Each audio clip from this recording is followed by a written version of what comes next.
Standard Chartered, our favorite institution for hyperbolic price predictions on crypto assets, says that Ethereum is going to $4,000 by May. There's a good reason for this, actually. I think it could personally go higher, but I'm curious to hear what today's guest, James Butterfill, has to say about that. Also, to dig really deeply into what's happening with inflows and outflows to both the ETF and other crypto projects, and maybe to have two boomers try to figure out what the hell Solana airdrop is. We might even talk about that, since today is the Jupiter airdrop, the biggest day in the history of crypto that no person over the age of 40 has any idea about. We've also got Texas West Capital, of course, on the back end to share his thoughts on the market, charts, and trades. This will be another epic day, guys. Let's go. Let's go.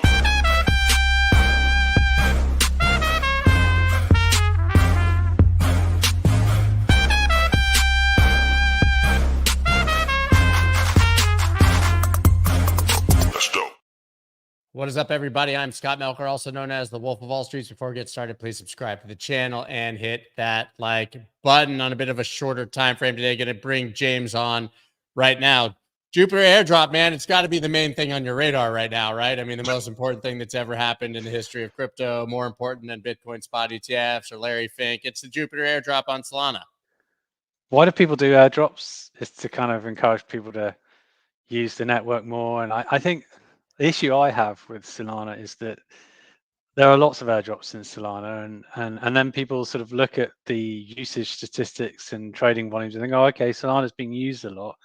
But people tend to sort of dip in and out of Solana when these airdrops come along. Does it really mean fundamentally it's a great crypto asset? I'm still skeptical.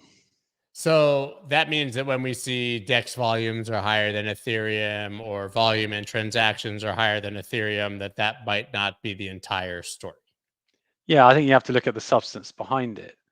And if it is just airdrops and people dipping in and out, is that really like a sort of decent use of the network? I'm just slightly skeptical about that, because they're all just kind of temporary phenomenon, really.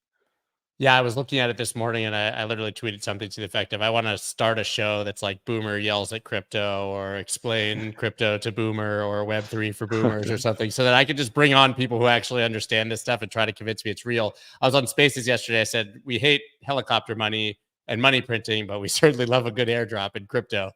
They explained to me that it was a transfer of value from the project to the audience, but I'm still a skeptic of the airdrops, just like you are. Let's whatever. We don't need to talk about it any further. I had to mention it because it's the biggest story of the day. I still think that Ethereum is fundamentally strong and trailing, and I'm not the only one, obviously. The lead story here, Ethereum ETF approval expected in May. Standard Chartered predicts. Standard Chartered loves to make a big prediction.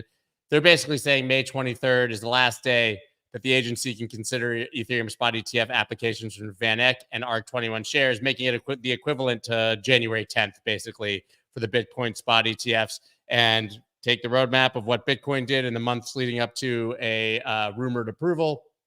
Ethereum should do the same thing. I mean, what are your thoughts here? Standard Chartered also said that wasn't it like 100,000 inflows into Bitcoin this year?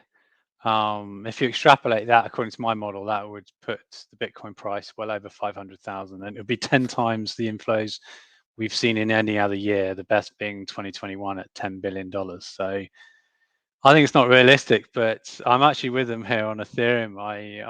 And that actually goes to kind of the point about airdrops and yield, for instance. You know, how the cryptocurrencies deliver yield. They print more of that cryptocurrency to give it to you. So theoretically, you're being diluted. And the very interesting thing about Ethereum is it has the burn mechanism, and on a net issuance basis, actually, its net issuance is negative. So it's a bit like a share buyback if you're an equity investor. And I think that's really compelling. And in fact, it is the only cryptocurrency that has a negative net issuance, as far as I'm aware, that's of meaningful size. And at roughly a 4% yield, that's really quite attractive. It's like you're buying, you know, if you look at tech stock, when tech stocks tend to have, when they're in growth mode, they tend to have very low yield. And so this is a high growth stock, but also with a high yield. It's quite compelling in my view. And so I've not put out any price forecasts at 4,000 or anything like that, but I could see, particularly coming up to the ETF launch, how the price could rally further. And we got a taste for that when the Bitcoin ETF was launched. We saw actually Ethereum rally more than Bitcoin. That was surprising to me. And what I enjoyed was we got the preview of that happening the day before when we got the fake SEC tweet. Yeah. Literally the second that the fake SEC tweet came out, the Ethereum Bitcoin pair went absolutely parabolic temporarily. And then we saw the same thing happen again on the announcement. Does that mean that that's simply the traders in this community saying, oh, that narrative's done. Bitcoin spot ETFs are approved. Let's go on to the next narrative? I mean, is it as simple as that? Yeah, perhaps a little bit. I do think we should be a little bit cautious about May. I know everyone's estimating they're going to use guesstimating May the 10th, but don't forget September was the date for Bitcoin, and everyone felt that the Bitcoin ETF would be launched in September, and it wasn't. I think they have a 278-day consultation period, which suggests actually sometime in Q3 they would approve it, and our sort of product legal guy at CoinShares is adamant that it's actually going to be then, and he's got a pretty good track record for that. So there may be a bit of a disappointment amongst investors if we see the price really rally up till the May the 10th, and then it doesn't happen. That doesn't change the fundamental story for Ethereum. I just think it will lead to price volatility. Yeah, listen, I feel like maybe you're joining me, but I'm one of the last ETH bulls alive, and that makes me feel, from a price perspective, I agree with all that fundamentally. I just think it's trailing, but that actually makes me feel very, very comfortable about my position.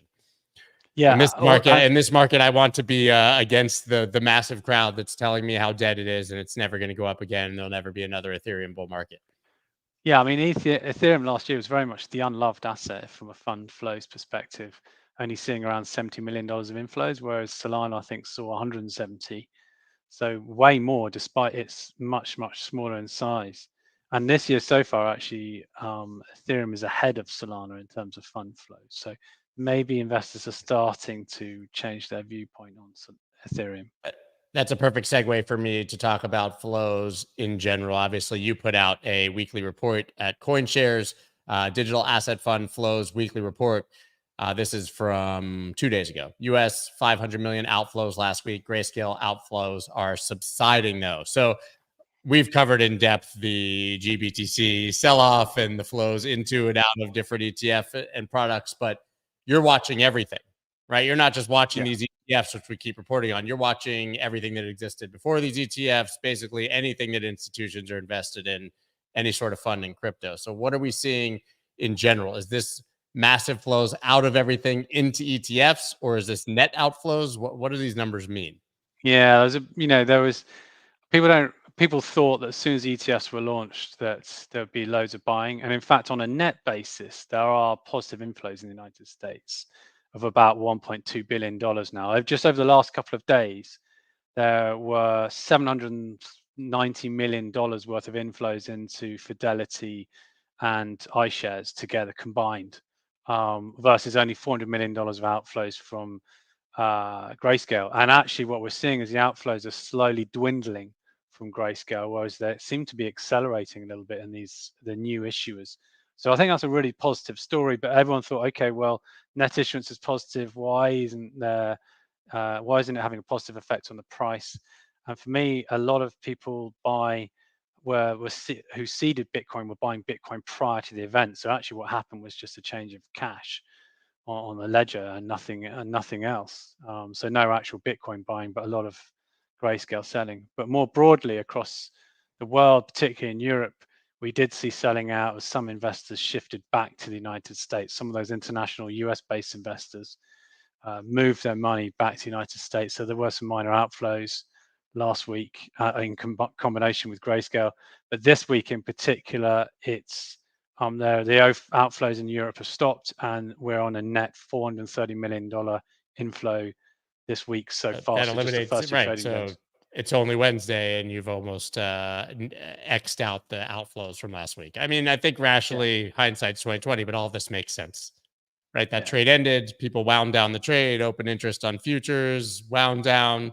GBTC outflows. So it's just a matter of when that flow becomes a trickle and stops, and demand hasn't really shifted, and demand hasn't really waned. So yeah, we know from track record that BlackRock have a track record of when they launch an ETF, they tend to seed. They don't sort of put all the seed in one go. They tend to drip feed that seed over the course of a month. 2 weeks in, so we could continue to see that seed drip feed in. That might not necessarily have the impact we expect on price because it potentially is already bought. But I do think there's starting to be sort of more signs of organic growth or organic demand now, not just the seed into these new ETFs. Yeah, you guys can see this is the article. Bitcoin and Fidelity spot Bitcoin ETFs close in on grayscale and daily trading volume. You alluded to this throughout the day. Yesterday, actually, all the ETF experts were tracking this and saying this was going to be the first day that there were higher inflows and that there would be higher volume on either BlackRock or Fidelity or combined than GBTC. And then the day ended up closing with GBTC slightly higher. But as you said, these are ships passing in the wind. But there were higher flows. That's the important thing. Yeah, I didn't realize that. So volume was higher on grayscale, but flows were higher, you're saying, on BlackRock and Fidelity. Yeah, I think the market's going to get bored of the ETF stuff soon. It is. They're going to start talking about the halving more, and actually more about interest rates. So we've got obviously FOMC tonight. No rate hike expected, but everyone's looking for indications on March rate cuts. I said rate hikes, I meant rate cuts, and now the consensus is for a May rate cut. March is not happening. But there's a huge inverse correlation between the futures rate expectations, the implied rate for March, and Bitcoin prices. They're some 90% correlated at the moment, and they weren't late last year because I think the ETF narrative was driving price, not interest rate expectations. And I think the markets are beginning to recouple with interest rate expectations, which kind of makes sense. It's an emerging store of value competing with treasuries, for instance. I don't think they're going to cut anytime soon, personally. I know that I mean, that's what the predictive markets say, but when have they been right? But yeah, maybe. I don't know. Seems like why would you cut if everything's so good? I don't know. Once perhaps they cut, they're admitting that something's broken. I think in 2021 they were talking about transitory inflation, and I'm clearly wrong. And they acknowledged, well, I say they acknowledge that they at least understand that implicitly that they were wrong. And there is a belief amongst some economists that because they're so aware of being wrong when inflation was rising, they're likely to be more proactive and cut earlier than people expected. And that could be March. I'm not in that camp, but I can sympathize with that view. I think the Fed has a track record of knee-jerking on the way up, i.e. waiting too late, and then waiting too late on the way down with inflation too. Right. So get ahead of it for optics. Great. But we all know that after the pivot, that's when the pain cometh historically. So, that's why I think they delay it till October, November, and then the market crashes 2 days after the election or something. Once the election's out of the way, then they can, pull the rug and let it all fall through. But maybe that's my pessimistic tinfoil hat, American centric view on the situation. But I think in crypto in general, you're right. We're now going to be talking about macro a lot more again now that the ETF trade is done. I think maybe we'll rotate to Ethereum, but the big narrative inevitably now is going to be the halving, right? Yeah. And you have your mining report, the halving and its impact on hash rate and miners' cost structures. I think we all superficially understand at the core why the halving matters. It's really, basic supply and demand dynamics. But what does this mean for miners? Are they better prepared for it this time? They were not in the past. What is this going to mean? Some are and some aren't. So we actually spoke to all the different miners, all their senior management, and they're taking different approaches. Some are saying, I'm loading up with new hardware now and in preparation for the price to rise, and I'm taking on greater debt as a consequence. And I think Marathon is a good example. It has the largest share of mining production now. And if the price really rises, it's because it's got such a dominant position, it could really benefit from that. And it also has a lot of Bitcoin holdings. Others are being a bit more cautious. They're saying, look, I've got a cash pile. I'm going to wait until after the halving, see what happens, and then buy hardware then. And there are others like Argo Blockchain and Stronghold, which have a 65,000 per Bitcoin average cost of production and a 55. So well above current prices. So things are already hurting for them, and at the halving is going to make things particularly grim for them. I mean, historically, does the halving always wash out even some of the larger miners, or are we in a different situation now because we have so many publicly traded miners and so many large sort of conglomerates that we didn't have before? It depends how much runway they have. So how much cash or Bitcoin do they have sitting on the sidelines to just kind of cover over the loss until the price, and they hope that the price rises. So, if the price doesn't rise after the halving, then, Argo blockchain will have run out of runway by June.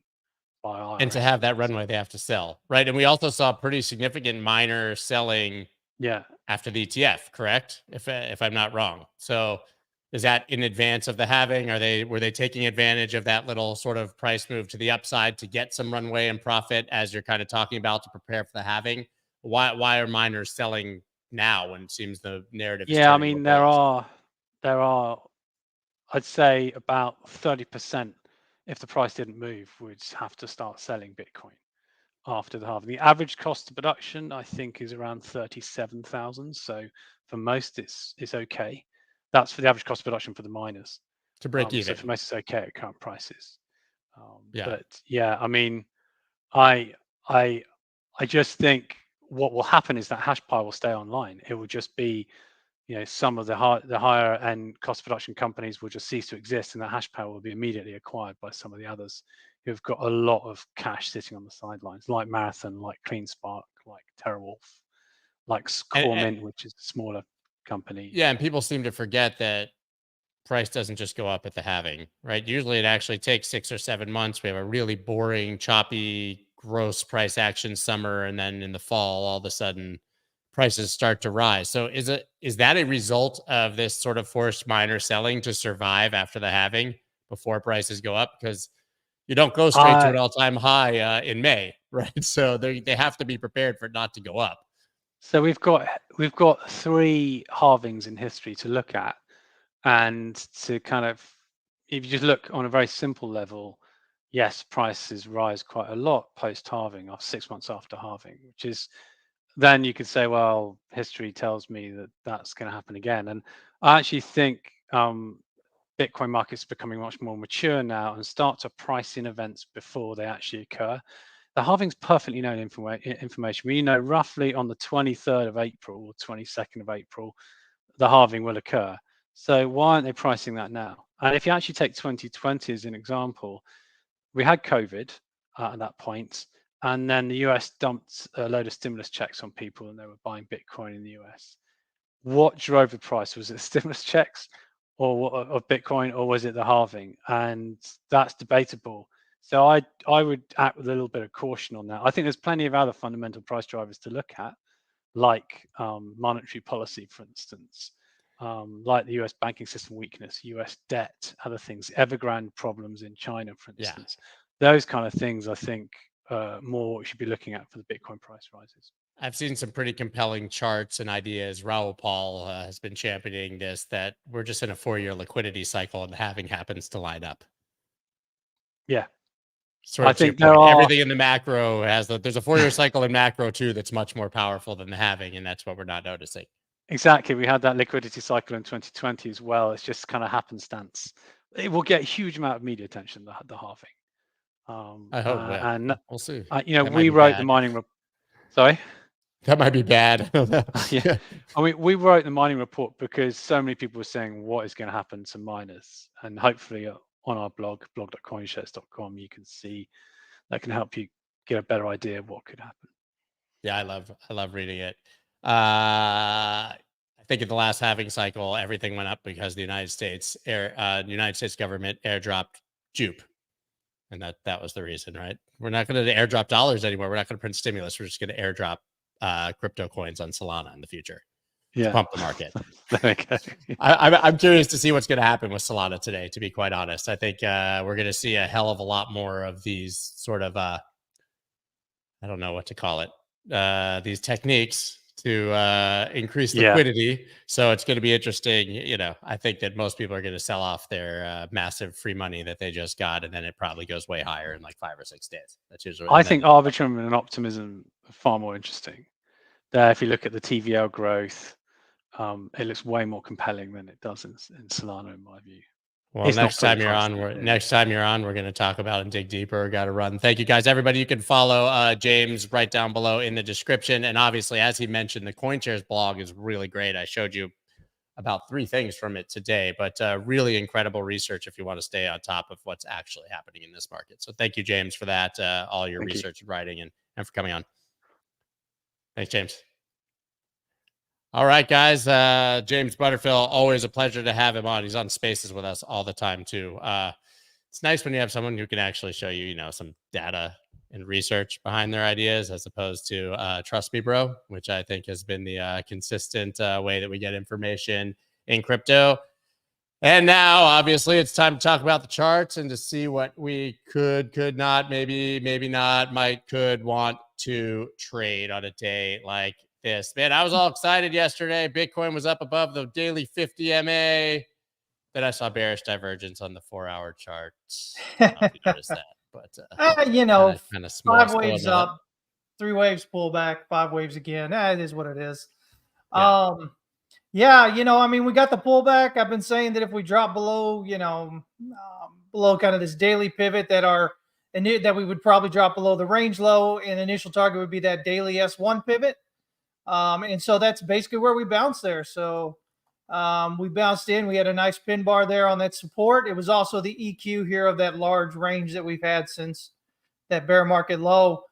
And then, again, we had all this, as I put here, volume dropped off on the breakdown below range support. Price found support on the daily S1 pivot. No follow through lower indicates that the market's not interested in selling off. Hence, we got an impulsive break out back into the range and then need to break out above the daily pivot. And I said that back when we were down here.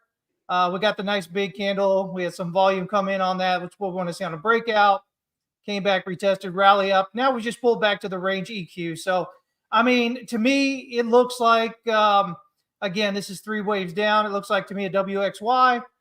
And so I think we're heading up there toward that 56, 57,000 to get this wave 5 of 3 that I still have. There are other counts that I've said before. People have like a 1, 2, 3, 4, 5 here, and then this is 2 as a flat. Possible, but until this 1, 2, 1, 2 doesn't keep working, I'm just going to keep following that. By the way, if it is this other one, this 1, 2 here, the wave 3 target would be like around 70, 74, 76,000, somewhere up there, minimum expected. So. Yeah, everybody freaking out. Bitcoin moves like, 5%, and all of a sudden everybody's like, oh my God, it's the end of the world. Chicken Little running around with the head cut off. It's kind of crazy, right? Fun to watch, though. Yeah. But yeah, so I think it still looks good. I think we're still looking good. Let me see here. If we zoom out you see the 3 days just now, Stochastic RSI is just now breaking out. RSI finding support on the EQ there. And then if we jump to the weekly, you can see the weekly is now resetting down and oversold on the Stochastic RSI there. Most telling thing for me, everything else aside, I keep talking about this. I don't know how many people are paying attention. Came in sideways between the R1 and the pivot. If we pull back lower down here, I expect the pivot to hold. If it holds and price starts rallying back up and we get the breakout above the swing high here, you're going to see us rallying at least through the R5. I've said that multiple times. I'll continue to say that. It's just a specific way that price action tends to work out with pivots. So you can just kind of, if you're doing the longer term hold thing, you can just kind of forget all the other little daily movements anyway. You should be. Get off the 15-minute charts, guys. If you're going to tell me you're holding for the next year or so, and then you talk about a 15-minute chart, I'm going to throw something at you. Seriously. So yeah, so I think we're good. I honestly do. There's a I think so too.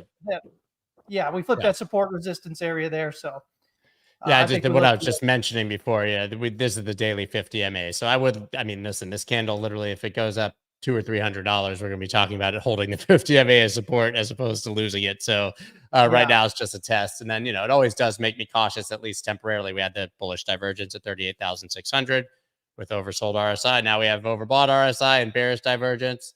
but right back down. I mean, this $1,000 retrace gave us a full, 50% reset on RSI. And we're about to print hidden bullish divergence if we get any kind of elbow up here. So less concerned. To me, this just says, I don't know if you agree, but when you see it like this and price doesn't move that hard, it might just be a signal that we're going to be chopping sideways and people are going to be very annoyed. Yeah, there's a good chance of that. I mean, don't know on the low time frame. I'm not talking about daily. Yeah. Probably on a low time frame if that worst case scenario. I think the bottom's in there. I think that is. Oh, I think the bottom's in for sure. We're good there. So I think we're just looking for reasons to go long, right? Which is, well, it shouldn't break down low. That's right. You got Solana there. I can see it. And that's going to be the narrative today. I don't know if you're a boomer like me and probably don't know about airdrops and stuff. What you know about boomer? My dad's a boomer. I'm Gen X, man. What you talking about? But I mean, like crypto boomer. Are you farming Jupe? There it is, or whatever they call this thing. I am. I'm not farming much of anything, man. But this that same chart that I've been, bringing up here since whatever this was, this 2022. When I was talking about the low likely being a good place to buy there. Just been putting this together. This chart I posted on my Twitter, if anybody's following on that, a comparison of price action between Sol and Bitcoin. And it's basically the same thing here that we're seeing. I mean, you can overlay it. You got the same multi-month kind of sideways pullback and rally back up. We did the same thing here. We broke out, never came back and retested. Oh, excuse me, hiccups here. Never actually retested that big range. Kind of the same thing, that we have on Bitcoin here. And so, there we go. We're just kind of doing some sideways. And we broke out here of this descending wedge. It looks like it's 3 waves to me. And so I'm looking for wave 5 of 3 here up there around 170. So there we go. I want to see a breakout here above, what is this? 107.32. If we can do that, that's going to add confidence to my count. That's my second wave pullback there. And so, if we can pop, we're almost there. We're almost there with this. It was just shy, about $1 shy. So if we can get a pop out above that, I think we should be good to go up there. And, people can keep being upset about Solana and whatever. And, everybody's got their narrative. They didn't get in. So, it's the institutional stuff and they're scamming us. VCs. Yeah. They got us. Yeah, this was how I was looking at it last week. And I bought here literally on the show. I was trying to buy more in this range, but kind of below this little demand is where I would put a stop. I mean, call it like this. And these are my 2 targets, right back to 126. And you're a little more, I guess, bullish and 150. That's short term. Those are my 2 trade targets on this. I don't see a reason to sort of change that. And I have a long term bag. I would hold 25 to 30% of this all the way if we get past that. Oh yeah, and for anybody watching, if you've got a like a wedge breakout like that, quick easy targets always beginning of the wedge, this top area up here. I mean, easy. You're all but guaranteed, as long as that wedge is legit, you're all but guaranteed to at least get there, and you'll probably break out higher. But I mean, it takes no thought process at all whatsoever. Get the break out of the wedge. 80 to it's a 50% move. Right, you're talking about $80 to 125. That's to me, that's a really, really good trade. Not like back in the day when you told me to take profit at 3% every time. Yeah, you got to learn somewhere, right? You got to get used to it somewhere. I think absolutely. I think Solana continues to look good. I think we're just getting kind of going with that again. It really is mimicking Bitcoin really well through this whole kind of rally. I've got OP here. I know everybody's hot for this for a while, and then they kind of shut up. And here we go now again, right? So I think, we've got this 38.2 pullback. I think this looks like we may be done here. I'm on a breakout here above, what is this? $3.67 or so. If we can do that, it's going to add confidence to my count here. And I've got a wave 5 of 1 of this larger 1, 2, 3. Right there at $5.82. So right now we're about $3. It's almost 100% move from where we're currently sitting. I think we pull back a little bit more here and then look for that breakout. So, I mean, if you want to get in sooner, the earliest I'd probably get in sooner, unless you're really good at trading, you understand how to get in, would be looking for a breakout back above this pivot area right here. What is it, around $3.17? That would be the earliest. Definitely want the breakout above $3.67. But, you know, again, $5.82 target, and then a pullback, and then off to the races for that big wave 3 as we start getting into probably more of the blow off top kind of thing. I haven't been watching OP, but I need to. It's literally been on my, like, you should watch this list, and then I forget. But you need a list that says, hey, you need to be watching, or you should watch this list. Yeah, well, I just need to go like set some alarms. You know, it's what I usually do. I like at least go look at the chart, figure out an area I'm interested in, and then move on with my life until it hits. But it's funny. I'm looking at my OP chart, and if I had set an alarm last time someone asked me to look at it, I would have caught the dead ass bottom. That would have been a nice rally up, man. Yeah, nice. That would have been 89 cents, 90 cents. So yeah, that would have been a nice place for me to have gone ahead and set an alarm for a tap of that zone, and I moved on with my life and didn't. So there you go. You moved on with your life anyway. I'm still moving on at this very moment. So we'll live. Finally, we've got Link here. Again, another one that I was, I'm still excited about. Again, that's the one that we were doing the sideways here, and I was talking for the longest time about how this was looking like accumulation, how we would get a dip here. $4.50, $5 would be where you'd want to buy. And, we did the rally back up. It looks like 3 and 4 may be done here.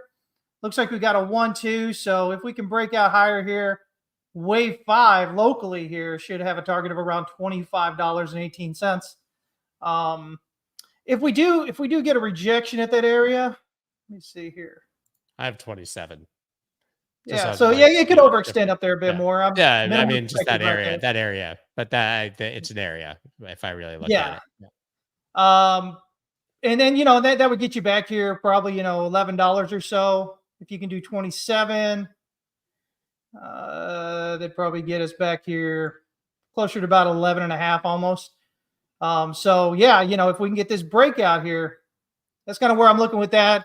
And then, like I said, you get a little bit of a move up, and then you get your pullback, and then once again you get in that wave 3. But that's just local here. We've got this big 1-2 that we're actually in here. So I've got this big macro 1-2 consolidation. That the consolidation is a bit, the consolidation itself is a bit strange. I was looking at sort of as maybe it was forming a diamond, but I don't think so. Yeah, no, it doesn't look like. It looks like we just get this bit of a deviation out and deviation back to the bottom, kind of like what Bitcoin just did, really. You got the higher high, and then the higher high, and then the lower low. Same thing we got Bitcoin here, higher high, higher low, or lower low, I'm sorry, and then looking for that move out. So it looks to me like a lot of these major, and the ones that have a lot of attention on them, these alts are probably, if Bitcoin's rallying, if they're probably going to rally up with it, it looks like they're all kind of doing the whole same fourth wave pullback thing right now. Yeah. The other reason I was looking at Link, I think Link, you just traded above this zone right here, right? Such an obvious resistance, got to break above $18. But like my eye does get drawn to this. And like I said, it's not really a thing, but whenever I see that kind of high wick and the low wick after it, I just start to think, diamond, but whatever. I doubt it'll actually happen, for anyone watching. Pretty close. Like that. But we'll see. Close. Doesn't matter until it happens. So it's literally completely That's right. Unless the other side of it forms. But yeah, just kind of watching that. All right, man. I told Chris today that I had to end a little bit early. I got a personal commitment. I need to be somewhere in 25 minutes. So today is a bit shorter. You can follow Chris TX West Capital, of course, as always. And I got to run. So guys, thank you so much. I appreciate you guys showing up. Great guests as usual. We will be back tomorrow. Thanks, Chris. Thank you, everybody. Awesome. Peace, guys. That's dope.